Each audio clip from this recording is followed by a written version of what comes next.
Great marketing. I don't quite know what that means necessarily, but I think it means trying as best one can to develop a brand that actually stands for something, and hopefully something good as well. You know, companies like Innocent, you know, went into a sector that had been dominated by all these very big drinks suppliers and manufacturers, and they managed to get people interested in something that was, you know, fundamentally a pretty boring product. You know, their marketing's been fantastic, and you know, we all imagine them sort of spending their time skipping through fields in the sun, rather than actually running a very hardcore, profitable business.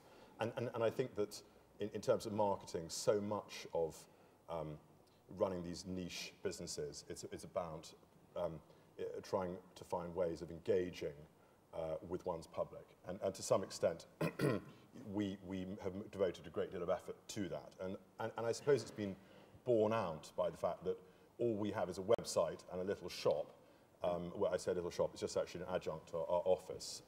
And I think we have sales now of about 10 million a year or something. And we're growing at maybe 60% year on year.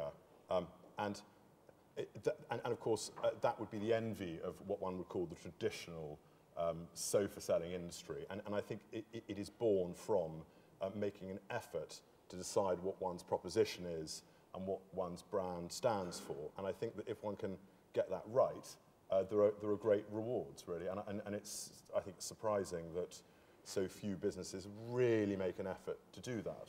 So I think that's been one of the things we've taken very seriously. And I think the other thing, which looking back on it seems rather bizarre, that we were able to go along and snaffle up the domain name sofa.com only for or something. I mean, admittedly, it cost a couple of $100,000. There's quite a funny story involved in that, isn't there? Do you want to share that with the audience? Yeah, well, it was a very strange business. I tracked down this American who owned the domain name, and after a lot of toing and froing, he said, "Meet me in New York, and I want you to bring the $200,000 in cash." So we met in a hotel lobby, and he saw I was carrying a bag and said, "That's the cash, is it?" And I said, "No, I'm really sorry, you know, couldn't bring it." I'd actually slightly lured him there on false pretenses. But we went to our lawyers and we did the deal. And it later turned out that he'd actually embezzled the name from his company and actually absconded to South America with the money.